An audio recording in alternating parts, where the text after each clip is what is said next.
Hi friends, strangers, internet. I am here today with something brand new for my channel. I'm sure you already saw it in the title, but I am doing a Will I Buy It. The Will I Buy It series has been popularized by Samantha March here on YouTube. She even has a community playlist, which might be how you found me because creators can add their Will I Buy It videos to the playlist. This first Will I Buy It for my channel is all palettes. All of a sudden the second half of May just releases everywhere. So I have a bunch of different sources that I put for this Will I Buy It. Beauty news, indie mood, indie makeup spotlight. I love Makeup Crazy. They do a lot of like spoiler blind item posts as well. Anybody that I use as a reference, I will have them linked in my description box. But I've tried to diversify where I'm looking for information. We have a mix of indie and big mainstream brands. The first palette up is the Becca Pearl Glow palette.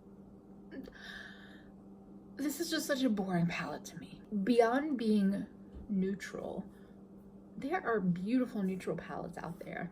This is not. There's just two kinds of colors there. There's really light highlighty colors and then deep colors. There's no in between. How are you building a look with that? The Becca Pearl Glow palette is so basic, and it's not even basic thought out well, so not gonna buy it. So there's this new brand out there called Hip Dot. I've seen some of their palettes around. They have some beautiful packaging. This is the Rio palette. It's their Brights palette. This is one of those palettes that's just so close that it's like you almost had me. But you had to put in pressed glitters, and then you also had to waste 3 spots for yellow that's the same tone. Give me yellow, but give me a spectrum. Add something that's just a little bit brighter than that one tone of yellow you have in there. You would have space for other colors. With a brand that I don't know, if the palette just seems perfect for what I like, I will risk it. But when a third of the palette is something I don't like, color or formula, then we're gonna keep it moving. Okay, so Lovelooks Beauty is one of those indie brands that lately they've had quite a few releases that just make my heart skip a beat just a little bit when I see them. These 9pan palettes definitely do that for me. I think the two color stories are beautiful. I love an analogous color story, which is like a section of the color wheel. So it's not just blue, but it's blue and green, or it's not just purple, but it's pink and purple. The swatches that I've seen from the brand could have easily been super highly saturated with Photoshop.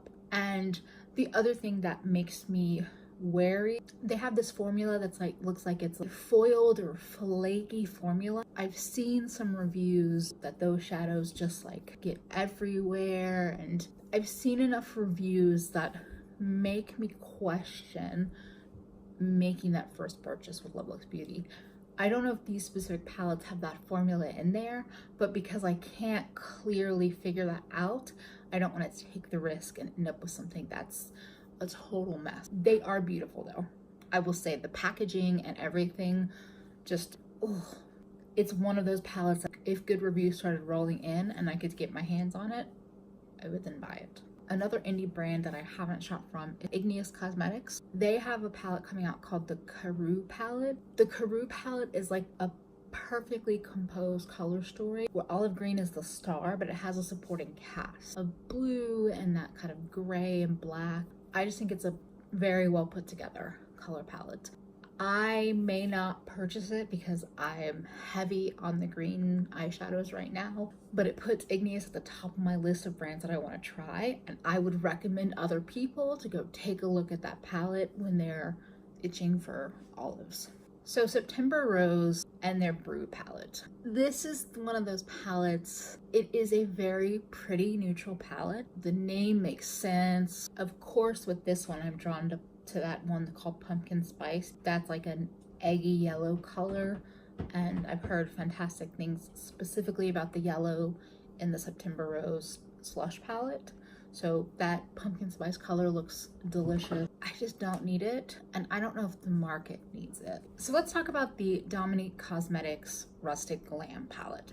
At first glance, I thought it was an interesting mix of colors, kind of pulling from the previous palettes that she's made. So my thing with the Rustic Glam palette is I feel like she has diversified out her neutrals to be able to build depth and dimension with different looks. It's hard for me to see ways to build dimension and depth without also incorporating a neutral, which will inherently make the look just very neutral.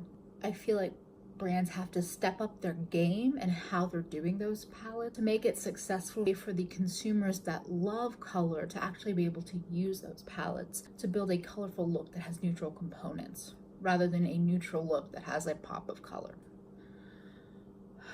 Melt Cosmetics with this Impulse palette. I don't know what to think about Melt. The stacks always drew me and they were like cool girl, party girl makeup. And then their last couple of releases interest me, but I can't trust this brand and their quality level based on the experiences that I've seen through reviews on YouTube and Instagram. And it's not like, oh, these people just hate on this brand and they're trying to take them down. These are people that love makeup that have had bad experiences with the quality and the shelf life. So I'm very concerned about shelling out the exorbitant money that Melt is charging for something that might not survive 1 month, 3 months, 6 months. But the other part of this palette in particular is it doesn't make sense. The packaging, I don't understand this book style packaging. I feel like you're setting yourself up for a super messy palette, and the colors on each side are opposites on the color wheel. So guess what happens? If some of that orange gets in your purple, you're gonna have like a splotch of brown in that shadow. There are so many interesting ways to do packaging, and that just seems so try hard. Like you're trying to be different, you're trying to be unique and one of a kind. And you know what? Melt killed that concept with the stacks, but with this palette, I just don't think they're killing it.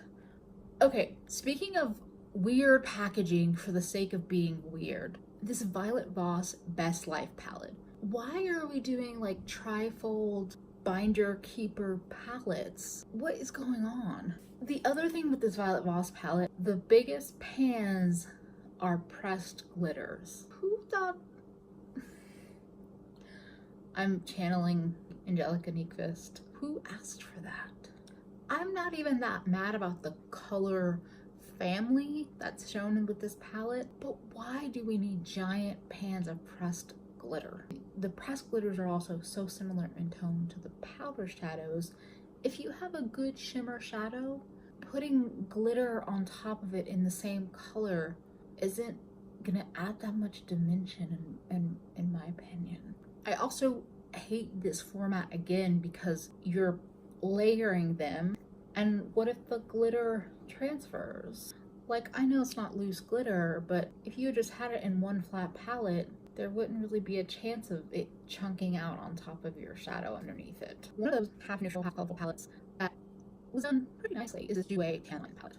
It's a really nice color story that will actually work together. You could actually mix the matte colorful shadows with some of the neutral shadows to build a look. That's what I was trying to say that I didn't see with the Rustic Glam palette, but with this Jouer palette, I can see you pulling the yellow and pairing it with the coral, or doing a blue lower lash line with an all neutral upper eye.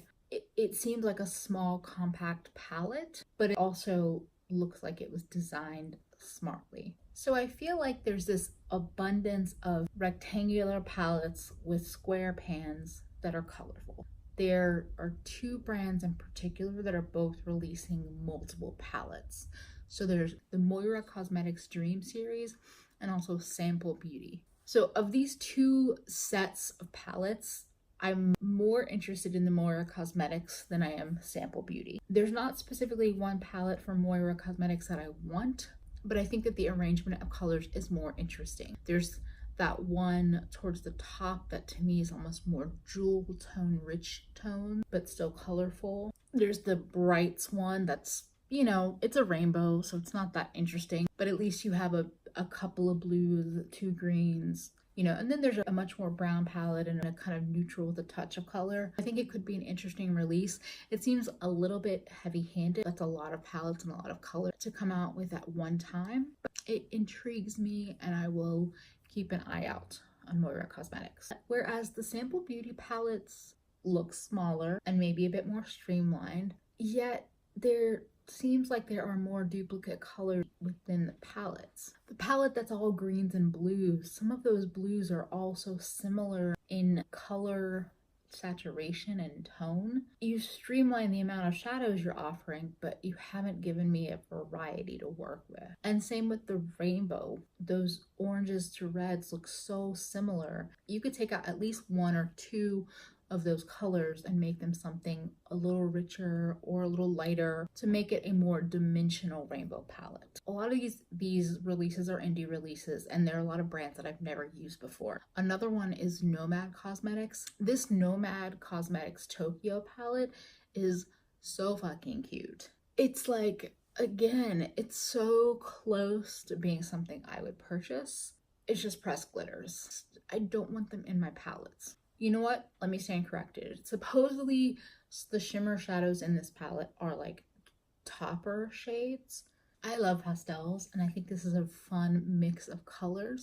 I might be interested in this palette. I would definitely wait and look at reviews, but I think this is pretty, and if somebody gifted it to me, if somebody said, hey, I have this palette, do you want it? I would yank it right out of their hands. So let's talk food palettes. There are a lot of them out there, and there are more coming. Glamlight has these pizza slice palettes coming out. The vegetarian slice palette is like almost what I would have wanted. Let me roll back.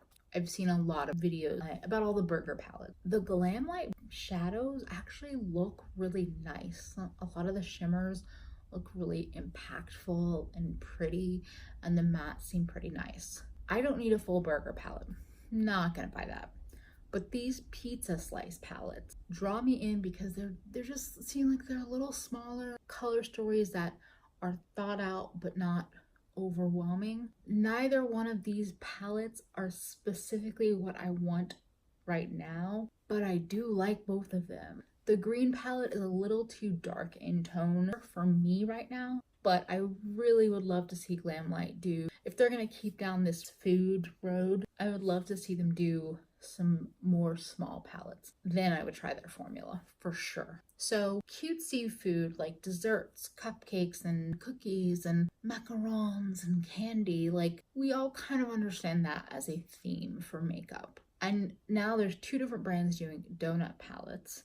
And this one palette from Sugary Cosmetics, I don't mean to like just call you out, but what the fuck is up with this palette? Why are you making a palette where half of the palette inside doesn't have any shadows? It's just wasted space.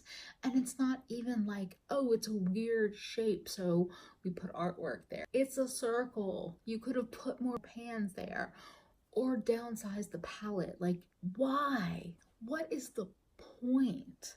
I'm not opening up a palette to stare at pretty artwork. I'm opening a palette to look at pretty eyeshadows and hopefully put them on my face. This is highly judgmental, but a company that makes that kind of decision with their packaging is not going to get my money. You know those brands that like sneak peek a product for months and months and months and months, and then they finally release it? I feel like that's Gimme Glow Cosmetics. They have a rose themed palette coming out at the end of August, and I need it. Like that pink, I've literally already went into my eyeshadow collection looking to see what kinds of shimmery pinks I have. Of course I don't have one that's just like that. I need that in my life. Yeah, it's on my wish list. Okay, so Milani has these palettes coming out called Gilded Noir and Gilded Rouge. These are so not for me, but I'm so intrigued by them at the same time. I haven't used Milani eyeshadow since they had those little rectangular palettes out with like 6 or 7 colors in them. Most of their colors seem a little too neutral for me, but it's so intriguing to see what they're doing. I feel like they're onto something as a drugstore brand. I just hope that they're not gonna get so fancy and kind of shoot above the price point the way that NYX has been doing. I won't be picking it up, but I am keeping an eye on the brand because drugstore, cruelty-free, and some killer packaging. Oh yeah, Morphe. Morphe in your rainbow palette. If I'm looking at it subjectively, I do think they have succeeded at giving a nice variety of colors within the rainbow, especially the yellows and greens. And I also feel like even though 100% of the net profits for the sales in June are going to the Trevor Project, it still feels kind of pandering and gross. I don't like Morphe. I don't like the brand. I don't know if I ever will like get over that. I just don't care for them. I think they're shady. I think they're overhyped and their products are only meh. And that's also part of it. Is like I don't think I would enjoy the Morphe quality rainbow shadows. If ColourPop released this palette, I might buy it. But Morphe, no. So these last three brands are brands that I either currently don't shop from or previously didn't shop from. This new Kylie Coco collection palette, isn't this the under construction palette from ColourPop and Makeup Shayla? I know everyone compares Kylie products to ColourPop. I know that's like the meme of the last few years. But really, they're not the exact same, but like they're close enough that I feel like the Kylie team should have taken a look at it and said, hey, the internet always compares us with our lab neighbor ColourPop. Maybe we shouldn't release something that has a very similar color story with a pop of yellow. And then we have this Jawbreaker collection from Jeffree Star. I almost had trouble saying that name. So Jeffree Star. I don't shop from him. I'm not saying I never have. I did get my money for one liquid lipstick, but I currently do not. And I don't feel comfortable giving him my money. So I'm not going to buy these palettes, but I'm not mad at this collection. This person, who is a trendsetter in the makeup community for better or worse, is going to inspire other brands to do things that are bright and colorful. I'm really loving 9pan palettes. I think they're a great size. I'll be honest, from first glance, the big palette has a bunch of colors that I go, ooh, those are pretty. Whether or not the quality is great or not, or the colors work together, I won't ever know. But if it inspires other brands to do bright, colorful, candy-inspired makeup, I will not be mad about that. The last brand and the last release, I want to talk a little bit about like changing my mind. So Huda Beauty and these neon palettes, two different things. For a very long time, I actively did not shop from Huda Beauty and did not support her. There was different things that her brand was publishing about vaginal bleaching, like shaming people with acne, and then like the baking powder beauty bakery thing happened, just multiple things. I just didn't really feel it for this brand, and I felt like a little icky. I don't know if I really trust the brand. But recently, one of my favorite people on here, Mia from Mia's Virtual Vanity, so on Mia's May 2019 new makeup releases video, she was asking the audience their thoughts about Huda. So I left a comment, I'm still on team don't give Huda your money. And her response made me really think. I'm gonna read a snippet of her response. I'm trying to think if there isn't a double standard where we let more things slide from white/US business owners than with Huda. And that just kind of sat with me like, you're not wrong. Like, in one of my previous videos, I talked about how I have all this Too Faced product, but I don't really agree with some of the shit that Jared did or other brands and other owners. And it just made me think like, I haven't kept up specifically with this brand enough to have the knowledgeable outrage to say, I'm not giving them my money, because the things that happened that made me feel weird were literally 2 or 3 years ago. There might still be shit going on with Huda Beauty that I don't love or that I don't necessarily agree with, but right now I don't know that, and I'm living off of old information. So I'm actually actively saying like, if I'm interested in something this brand puts out, then I'm gonna look into them a bit more at that time and make the decision then, rather than just seeing Huda Beauty and going, you don't support that. Which comes to her neon palettes. These are really pretty palettes, and If I was full-time employed right now, I would be looking up more information about her to make that decision right away, because I would easily buy 2 or 3 of those palettes. Yes, these aren't full neon palettes, but I think they're actually interesting color stories, and depending on their quality, they could be fun little accent palettes. I've seen videos about them. Some people say they're good, some people say they're okay. Mixed reviews. That's the norm. That's how it goes. Everyone has different experiences with makeup. I'm still interested in them. I think that they're cute and fun. I think the packaging looks fucking awesome. And I like neon colors. In terms of like hard and fast thoughts about Huda Beauty, I'm kind of up in the air, not sure, because I don't want to be sitting here judging this one brand who's owned by a person of color super harshly, and then just letting all these other white people slide by with their bullshit. So that's where I'm at. If anyone has thoughts about this or updated information, if their perspective has changed at all over the past few years, let me know. I'm obviously sitting here vocally saying I don't support certain brands, so if I'm misinformed about other brands or talking shit about somebody that's not deserved of it, call me out, let me know. So that was my first will I buy it. Was that just an anti-haul, or was that a will I buy it? I don't know. You tell me what you think of it. It's fun talking about products and releases that are interesting or boring, or copies of other people, or these things all look the same. Like, it's fun. I don't know if I'd want to do this every week, but if you all like it, you'll see me do these again. If the views aren't there, I got you. I hear you.